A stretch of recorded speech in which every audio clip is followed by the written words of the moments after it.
Oke, salam teman-teman semua. Selamat malam ya. Pada sesi kali ini kita akan belajar bersama-sama satu topik yang sangat penting untuk dipahami oleh kita orang Kristen di dalam kita memahami kebenaran di dalam Alkitab.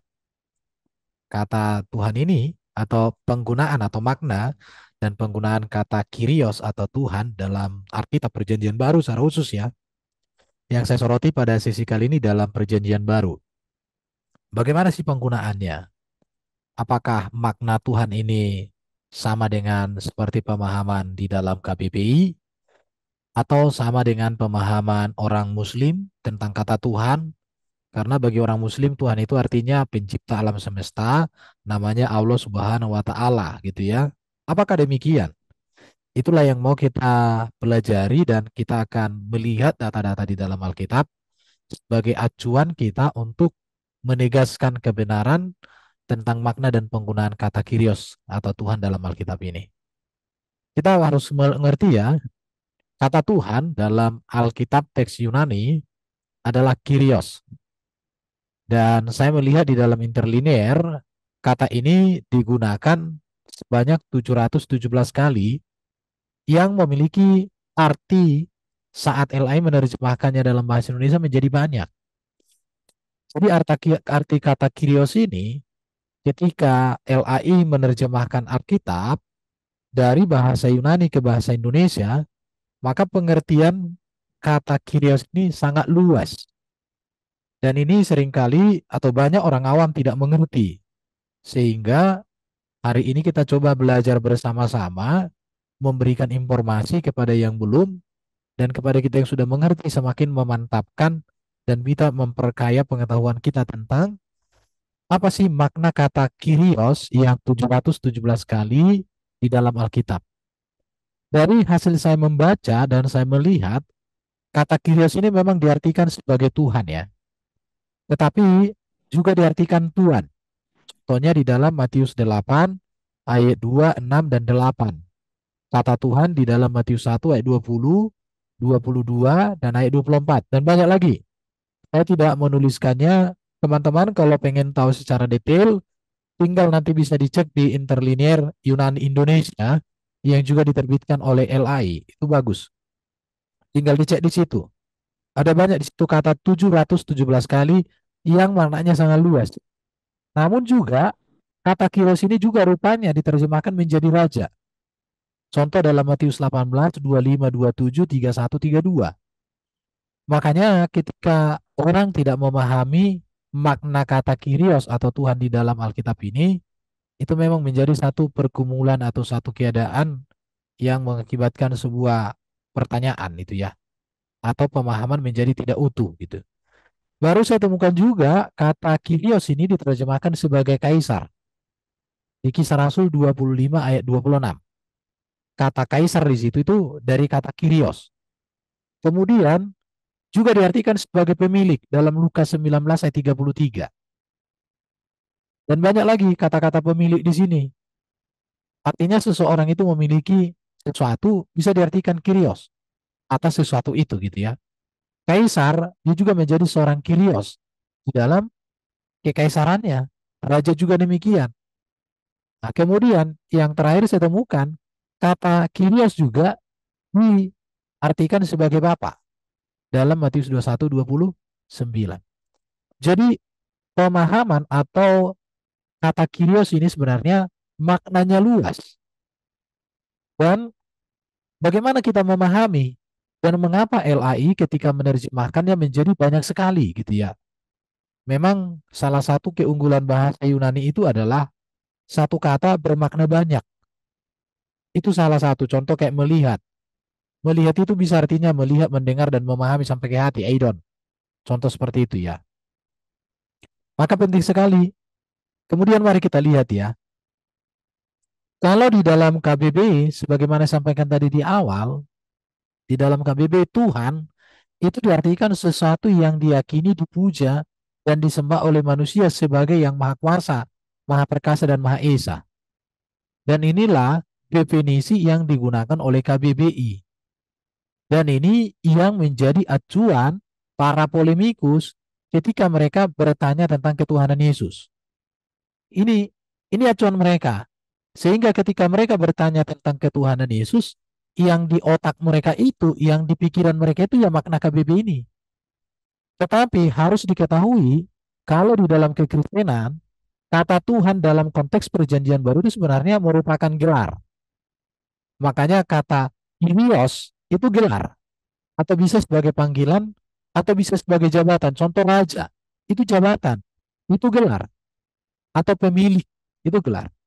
Jadi kata Tuhan digunakan sebagai gelar kepada Allah, baik juga sebagai gelar jabatan kepada Yesus, dan kepada orang terhormat, atau orang yang memiliki kedudukan di tengah-tengah masyarakat. Ini penggunaannya. Jadi dicatat bahwa kata Tuhan itu maknanya adalah gelar yang menunjuk kepada kepenguasaan, yang menunjuk kepada otoritas, atau bisa diartikan jabatan. Ini yang harus dicatat di sini. Jadi kenapa? Apa perbedaan KBBI dengan LAI di dalam mengartikan kata Tuhan? Ini yang menjadi problemnya ya. Tapi sebenarnya kalau kita mengerti sejarah, ini tidak menjadi problem. Tapi yang membuat menjadi bermasalah ketika orang memahami kata Tuhan lepas dari etimologi. Ketika orang memahami sesuatu itu lepas dari sejarah. Kita bersyukur sebagai orang Kristen, kitab suci kita tulis dengan nilai sejarah yang sangat luar biasa. Bahkan nilai sejarah di dalam Alkitab mampu mengalahkan catatan sejarah terbaik di dunia, bayangkan. Nilai sejarah di dalam Alkitab itu mengalahkan catatan sejarah terbaik di dunia yang dibuat oleh manusia. Itu hebatnya. Jadi, mengapa banyak orang tidak bisa memahami ketuhanan Yesus ketika orang Kristen mengatakan, Tuhan Yesus, Engkau Tuhan dan Juru Selamatku? Mengapa orang menjadi bingung dalam memahami?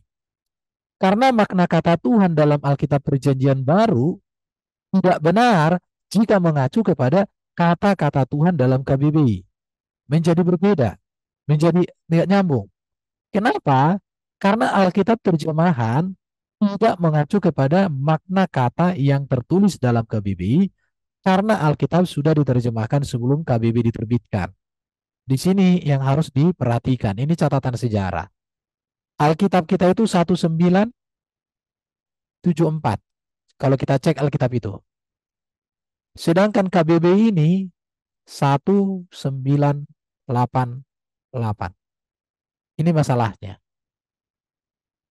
Ini yang membuat. Oleh karena itu, maka harus diperhatikan di sini. KBBI edisi pertama yang disebut sebagai KBBI ya, itu baru diterbitkan 1988. Sedangkan Alkitab LAI sebagai acuan itu cetakan 1974. Data-datanya bisa dilihat nanti contoh kayak di Sabda, Wikipedia dan lain sebagainya bisa dicari. Ini menjadi sebuah pergumulan kita untuk menjelaskan kepada polemikus Uclim ya RT6. Ini menjadi pergumulan kita untuk mereka bisa memahami bagaimana mereka bisa memahami pemahaman kita Kristen tentang kata Tuhan sehingga tidak mereka memakai pendapat pemahaman mereka yang ahistoris. Tapi pendapat mereka itu harus tunduk kepada historis sejarah kata Tuhan. Bahkan saya kadang mengatakan kata Tuhan sudah digunakan oleh gereja, oleh Kristen sebelum KBBI. Maka boleh dikatakan KBBI memakai kata Tuhan diambil dari Kristen, dari Alkitab. Situ. Walaupun sebenarnya pada dasarnya kata Tuhan itu diambil dari kata Melayu yang artinya Tuhan, pemilik atau penguasa. Itu yang harus diperhatikan. Oke, mari kita melihat contoh penggunaan kata gelar Kyrios ini ya di dalam Alkitab Perjanjian Baru. Tadi saya sudah tunjukkan di awal. Jadi kata Tuhan ini dari teks dari bahasa Melayu Tuhan. Bahasa Melayunya Tuhan. Dan ketika dikenakan kepada Yesus Tuhan. Kenapa? Untuk menyatakan bahwa Yesus Tuhan di atas segala Tuhan. Kita melihat ya kata Kyrios itu dipakai sebagai gelar kepada Allah, Sang Pencipta. Contoh dalam Matius 4 ayat 7. Janganlah engkau mencobai Tuhan, Kyrios, Allahmu. Kemudian Markus 12 ayat 30. Kasihilah Tuhan Allahmu dengan segenap hatimu, dengan segenap jiwamu, dengan segenap pikiranmu dan kekuatanmu. Di sini memakai kata Kyrios. Ini yang pertama. Jadi Allah itu Tuhan, yes. Tapi makna kata Allah adalah Tuhan, itu harus bisa kita membedakan ketika kita berkata Yesus adalah Tuhan. Kita lihat di sini. Kata Kyrios itu dipakai juga sebagai gelar kepada Yesus. Kita bisa melihat di dalam Markus 12 ayat 30.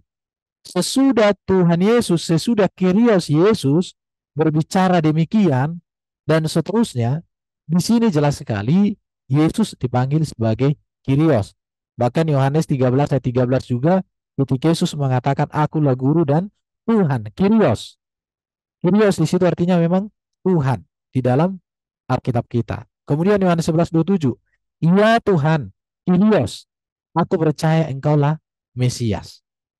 Jadi ini data-data di dalam Alkitab. Nanti setelah saya tunjukkan data-data ini, maka saya akan memberikan beberapa poin penting bagaimana kita memahami makna kata Tuhan sesuai dengan penempatannya di dalam Alkitab. Kemudian kita melihat di sini kata Kyrios dipakai sebagai gelar kepada seorang raja. Contoh di sini Matius 18, 25, 27, 31, 32 dikatakan, tetapi karena orang itu tidak mampu melunaskan hutangnya, raja, dibuat di sini raja, bahasa Yunaninya itu Kyrios, memerintahkan supaya ia dijual. Ini berbicara tentang seorang yang tidak bisa melunasi hutangnya. Akhirnya raja itu menyuruh supaya dia dijual. Kata raja di situ adalah kata Kyrios. Dari sini kita melihat apakah makna kata Kyrios di sini sama secara hakikatnya, tentu berbeda. Tetapi secara etimologi katanya memang tetap sama, memiliki makna artinya sebagai penguasa, sebagai yang tertinggi atau yang terhormat, bisa diartikan. Kemudian kita melihat di sini kata Kyrios dipakai sebagai gelar kepada kaisar, Kisah Rasul 26, 25, 26. Tetapi tidak apa-apa, yang pasti yang harus kutulis kepada kaisar tentang dia. Di sini kembali ada kata kaisar, tetapi dalam teksnya itu memakai kata Kyrios. Jadi di dalam poin pertama ini kita sudah melihat kata Kyrios ini dialamatkan kepada empat tokoh. Yang pertama kepada Allah Sang Pencipta, yang kedua kepada Sang Mesias Yesus Kristus, yang ketiga kepada seorang raja, yang keempat kepada seorang kaisar atau Kyrios.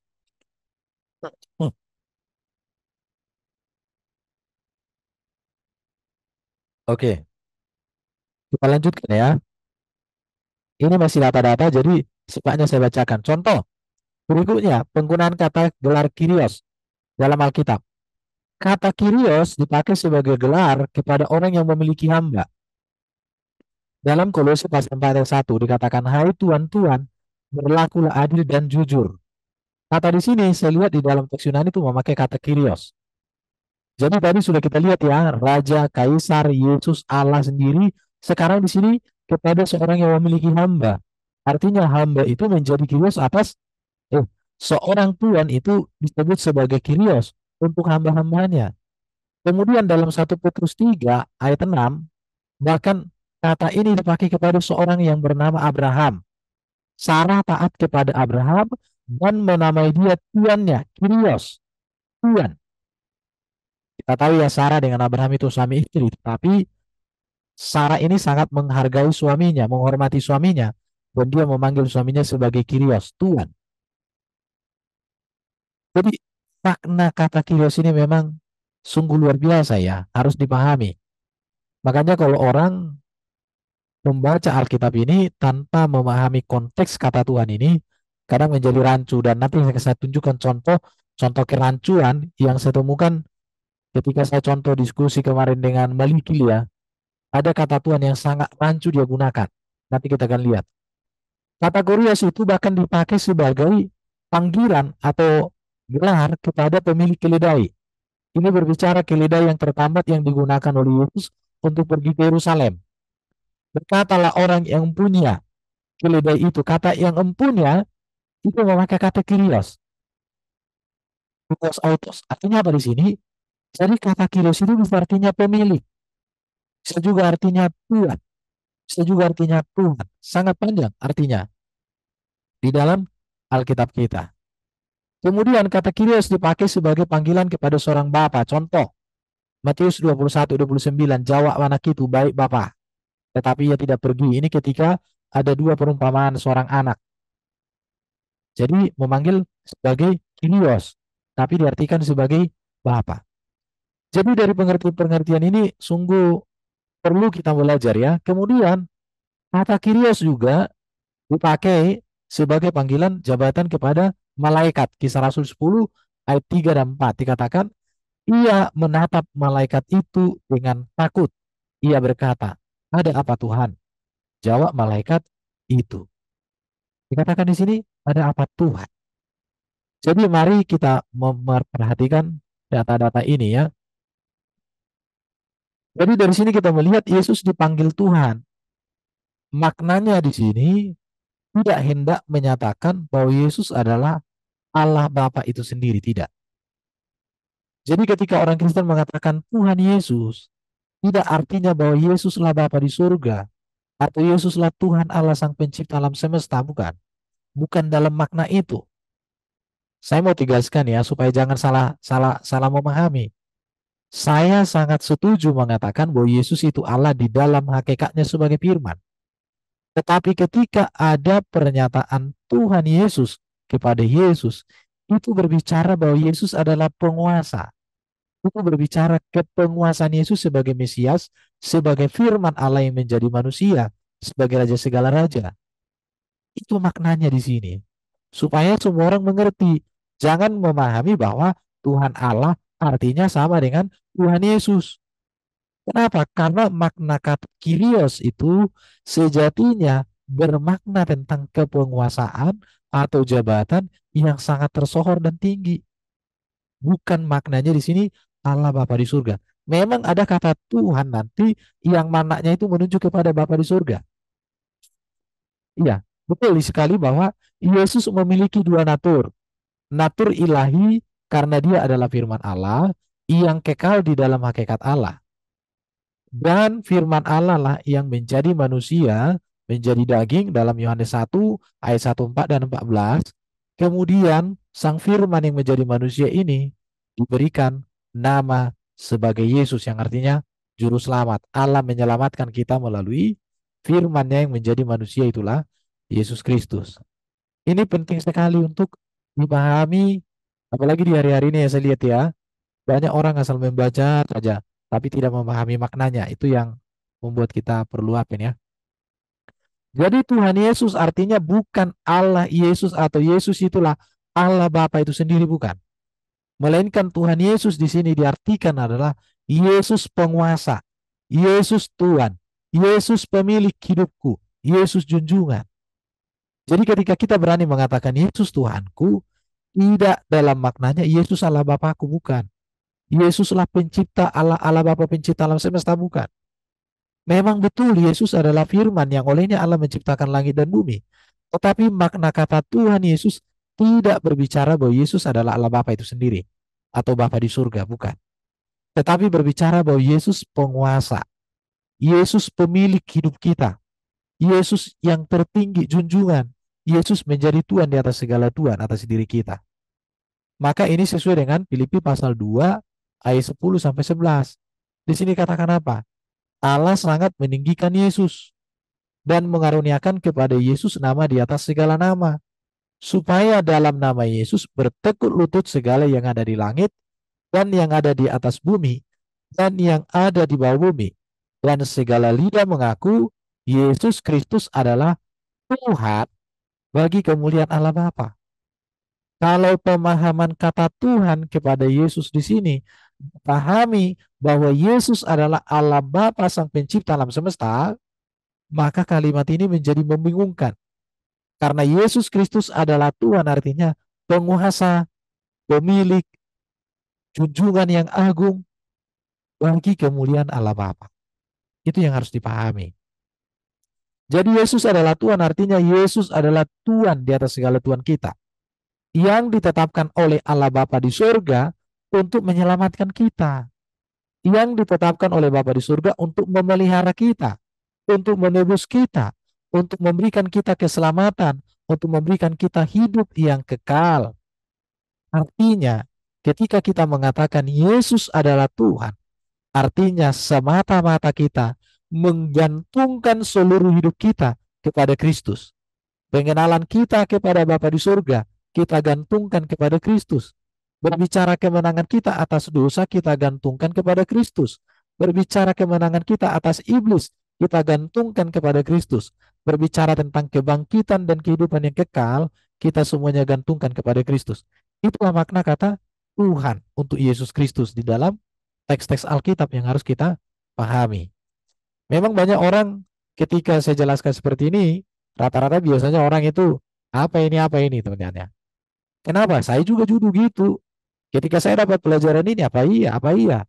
Tapi saya bergumul, saya berdoa, saya merenung. Dan ketika saya pahami dengan betul, maka saya katakan ini kebenaran. Dan saya berani menyampaikan ini dan berani mengajarkan ini kepada orang. Butuh Oke, keberanian, Pak. iya.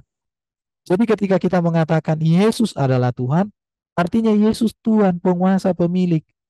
Artinya, dialah yang ditetapkan Allah untuk menyelamatkan, untuk memelihara, untuk menebus, untuk mengampuni dosa kita, untuk memerdekakan kita, untuk membangkitkan kita, memberikan kita hidup kekal masuk surga. Dia menjadi raja segala raja kita. Dan seluruh hidup kita bergantung kepada Yesus. Itulah arti ketuhanan untuk Yesus. Jadi dikatakan di sini Kisah 32:36 ya, semua orang Israel harus tahu betul-betul bahwa Yesus yang kalian salibkan itu, Yesus itulah juga yang sudah dijadikan Allah menjadi Tuhan dan Raja penyelamat. Di sini Tuhan dan Raja, Raja Mesias, Kristus penyelamat. Jadi kalau pengertiannya di sini Tuhan untuk Yesus Kristus adalah dialah Bapa itu sendiri, maka saya pusing dengan ayat ini.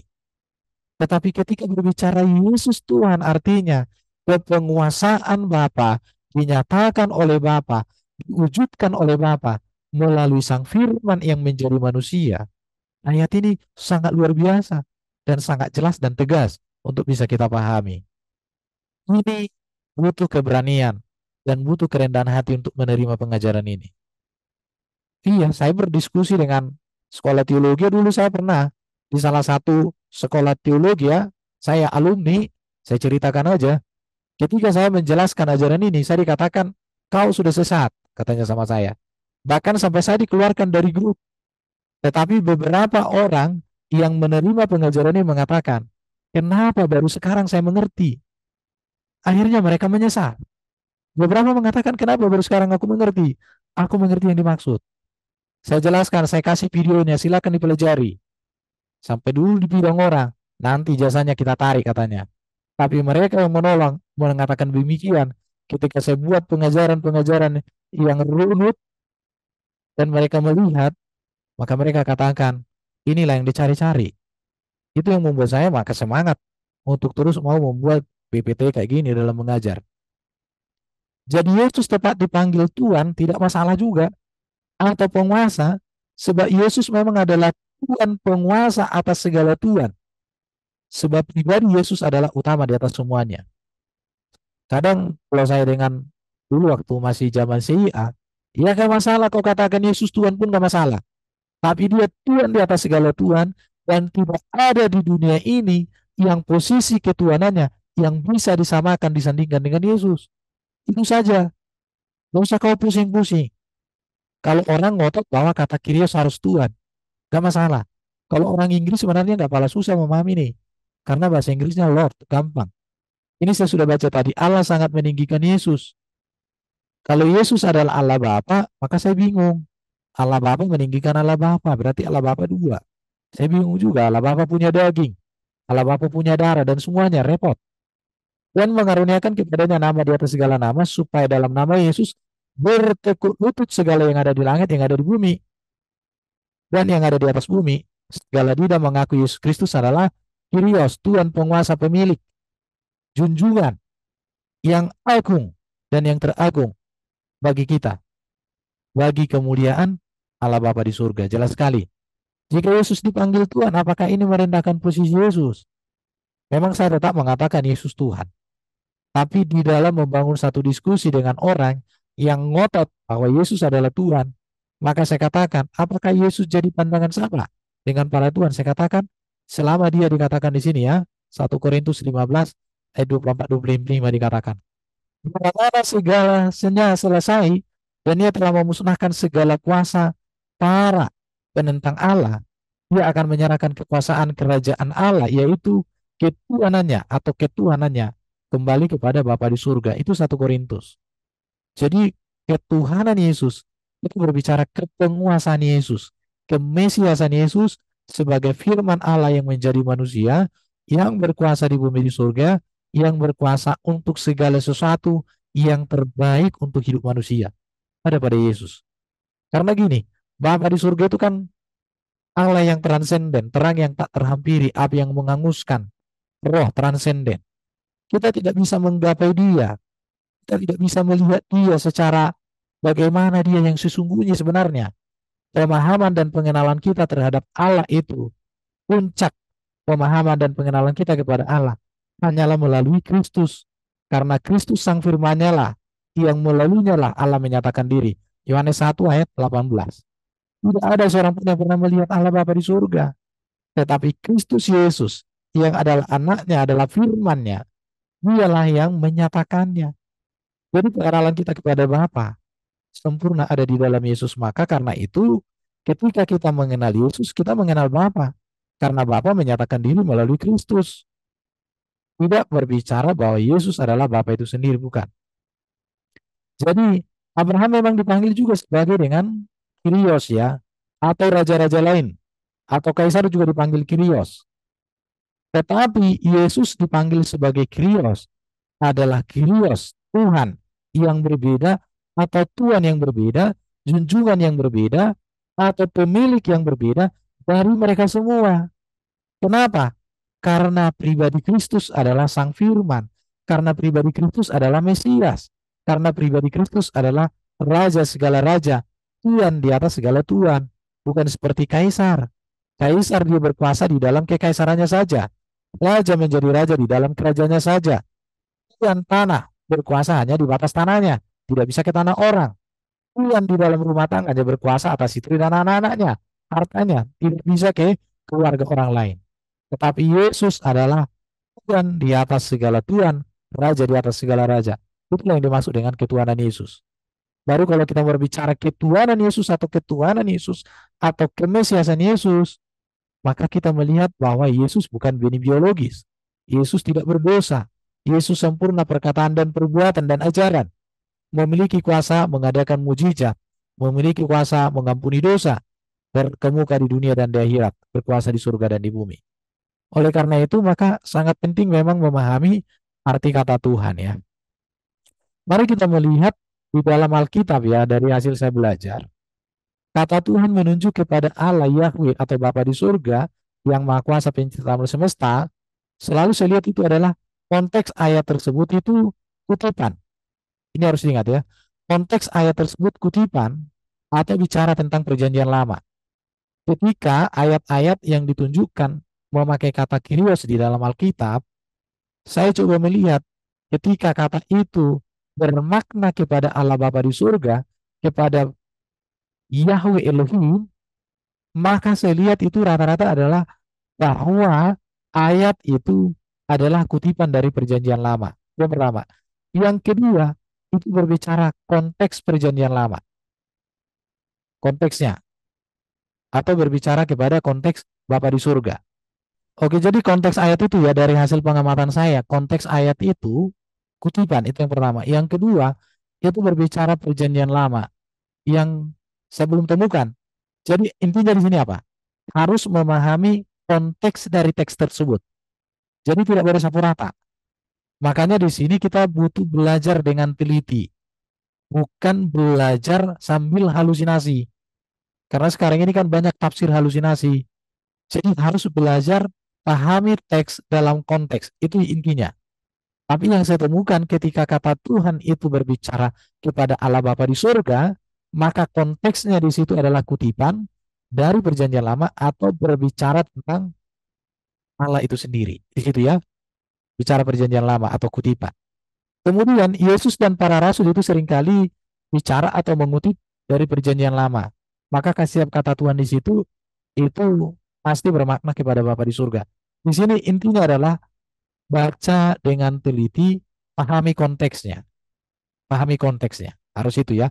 Contoh di sini, kasihilah Tuhan Allahmu. Dalam bahasa Indonesia di sini kasih Tuhan, Kyrios. Tapi ini konteksnya PL, kutipan. Maka maknanya sini Bapa di surga. Baru selalu juga diikuti dengan kata Allah atau Bapa. Atau nanti Tuhan Allah. Saya melihat begitu. Ketika itu berbicara menuju kepada Bapa di surga, selalu ada kata Tuhan Allah. Atau Allah Bapa kita gitu ya. Itu yang saya temukan. Makanya butuh ketelitian. Baru arti kata Tuhan di sini memang betul. Bapa di surga sebagai penguasa. Tetapi dia pemilik kuasa, dialah sumber kuasa, dialah yang menyatakan kuasanya. Apa kaitannya dengan Yesus sebagai penguasa? Kita tahu ya, Yesus kan mengatakan, aku datang dan keluar dari Bapa. Artinya Bapa di surga adalah sang penguasa yang menyatakan kepenguasaannya itu melalui firman yang menjadi manusia. Tapi tidak boleh ya memisahkan antara Bapa dengan Yesus dalam kepenguasaan. Kalau dipisahkan Bapa di surga sebagai penguasa dengan Yesus Kristus sebagai penguasa, itu nanti terjebak dengan pemahaman apa itu namanya hierarki di dalam Tritunggal itu. Siapa itu? Saksi Jehovah. Bapa lebih besar, Bapa lebih besar, Yesus lebih kecil. Jadi begitu. Di dalam kehakikatan Allah, maka Bapa sebagai pemilik kuasa dan Yesus Kristus yang menyatakan kuasanya tidak boleh dipisah, walau bisa dibedakan. Nah, di sini kata kuncinya. Nanti kita diskusi. Baru kemudian kata Tuhan menunjuk kepada Yesus sebagai penguasa. Saya melihat di sini ya, Yesus menyatakan kekuasaan Allah. Maka Yesus selalu melakukan semua karyanya itu untuk kemuliaan Bapa. Jadi memang Alkitab itu memberikan penegasan yang tegas tentang Yesus sebagai utusan Bapa di surga. Tetapi penegasan Alkitab yang mengatakan Yesus utusan Bapa tidak berbicara bahwa Yesus terpisahkan atau dipisahkan dari Bapa. Bukan dipisahkan hakikatnya, enggak. Ini, jadi makanya memang dalam memahami tentang Tritunggal itu ya, harus memiliki namanya pemikiran, pemahaman, atau eksegese yang apa historis dan progresif. Tidak boleh halusinasi dan putus-putus, nggak boleh. Jadi Yesus itu penguasa yang menyatakan kepenguasaan Bapa. Karena Bapa itu kita tidak bisa melihat kepenguasaannya langsung. Kita dengan dia nggak bisa. Tapi dialah yang langsung dengan kita melalui Yesus Kristus, melalui pewahyuannya.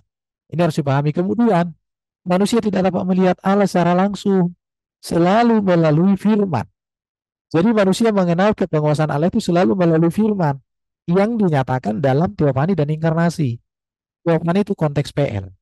Inkarnasi itu berbicara benar-benar firman menjadi manusia. Kalau teofani itu dalam penampakan. Banyak orang tidak menerima teofani dan tidak menerima inkarnasi. Ini yang membuat mereka repot. Sehingga Alkitab itu menjadi buku yang jelek. Kenapa? Karena contoh seperti tadi. Bapa mengutus Bapa jadinya. Nah, di situ. Atau Bapa bersandiwara jadinya kan.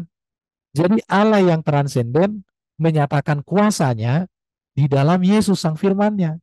Kuasa untuk menebus, menyelamatkan, dan kuasa untuk memberikan hidup kekal dan kemenangan-kemenangan yang lain. Kuasa di bumi dan di surga, semua hal.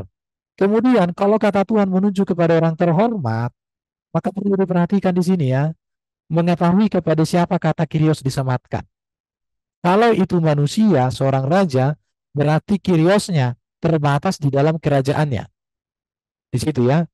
Kalau Kyriosnya itu, bicara itu selalu di wilayah kekuasaannya. Tetapi kalau kata Kyrios digunakan kepada manusia atau orang tua, itu berarti terbatas dalam keluarga. Kalau kata Kyrios dipakai kepada seorang gembala atau pemilik kambing atau domba, berarti kekuriosannya tanpa sekawanan domba. Jadi di sini uniknya belajar Alkitab itu adalah kita harus memahami konteks. Jadi kata Tuhan di dalam Alkitab atau kata Kyrios, kata Lord, maknanya itu luas. Luasnya pengenalan dan pengetahuan kita akan penggunaan kata Kyrios ini terletak pada kemampuan kita memahami konteks kata ini digunakan. Ingat, kata konteks.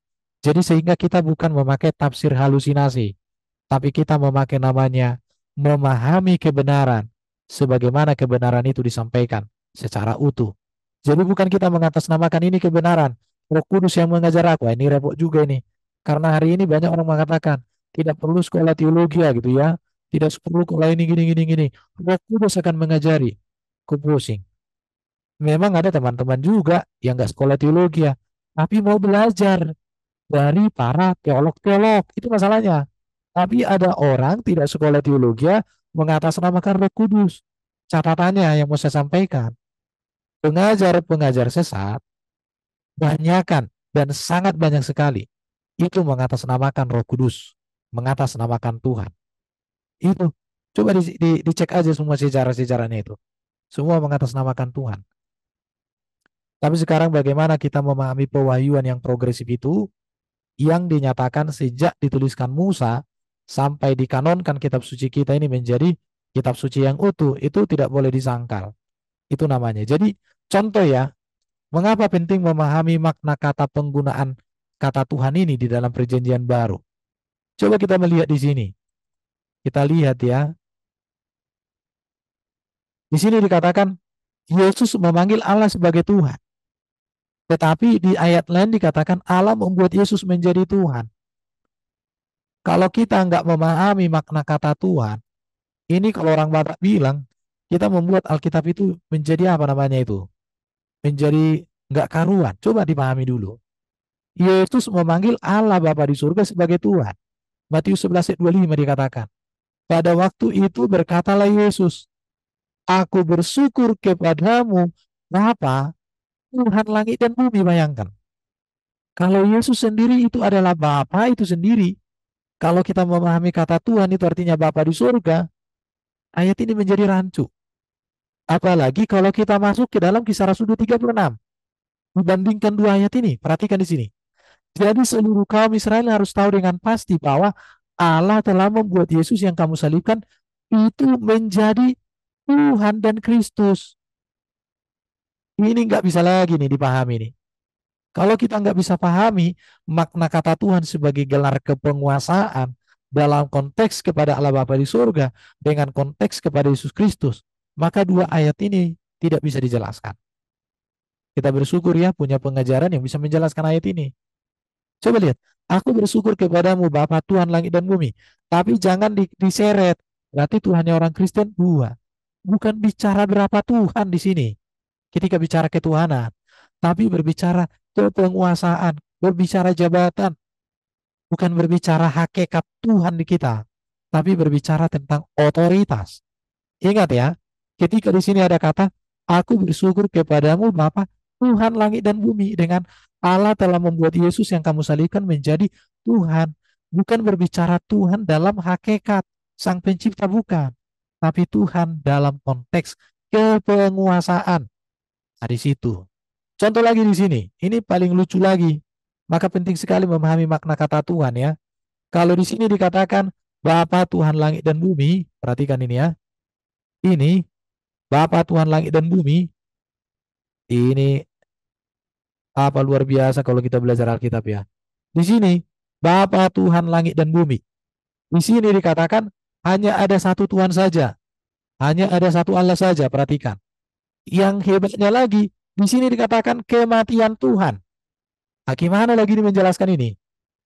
Kalau pemahamannya bahwa Tuhan itu adalah Allah Sang Pencipta, maka ini ayat menjadi tidak bisa dijelaskan. Jadi inilah yang dikutip oleh si Malikil kemarin itu. Berbicara bahwa Tuhan mati. Yang hebatnya lagi, ini dia, darah Tuhan. Ya Tuhan. Jadi kalau Tuhan artinya sang pencipta alam semesta, ayat ini tidak bisa dijelaskan. Kalau Tuhan artinya adalah Bapa di surga, Ayat ini nggak bisa dijelaskan. Tapi kalau Tuhan di sini berbicara kepenguasaan, maka ayat ini ayat yang indah. Apa? Bapa di surga adalah penguasa langit dan bumi. Yesus juga adalah penguasa kita. Bapa di surga menyatakan kepenguasaannya kepada kita melalui kepenguasaan Kristus. Jadi kepenguasaan Kristus adalah kepenguasaan yang dari surga atau menyatakan kepenguasaan surga. Baru kalau dikatakan Tuhan mati, Yesus Kristus yang adalah penguasa, dia mati. Kenapa? Karena dia menjadi hamba. Inilah nanti masuk di dalam Filipi itu, yang merendahkan diri taat sampai mati, menjadi hamba. Artinya, dia yang adalah penguasa, dia yang adalah firman, dia yang adalah ilahi juga, menjadi manusia. Dan dalam kemanusiaan, dia menjadi teladan dalam ketaatan yang sempurna kepada Bapa di surga. Sekarang kita melihat ya, jadi sebenarnya kalau kita mau memahami Yesus adalah Tuhan, harus memahami kata Tuhan ini itu berbicara tentang atasan atau kepenguasaan di sini. Tapi ini secara etimologi, saya lebih suka memakai kata penguasa atau Tuhan segala Tuhan. Contoh ya, bahasa Yunaninya Kyrios. Kyrios kepada Theos, Kyrios kepada Yesus, Kyrios kepada Herodes. Kalau bahasa Indonesia Tuhan Allah, Tuhan Yesus, Tuhan Jenaka. Ini udah maknanya beda, sama-sama Tuhan. Tetapi kalau orang Yunani mudah memahaminya, orang Inggris ini mudah memahaminya, orang Arab yang pintar pasti mudah memahaminya. Tapi kalau orang sok-sok Arab gak ngerti nih. Baru kalau orang Jawa sejati mudah memahami Gusti Allah, Gusti Yesus, Gusti Prabu. Tapi orang Indonesia yang kebingungan. Kenapa? Karena orang Indonesia banyak berbicara ahistoris.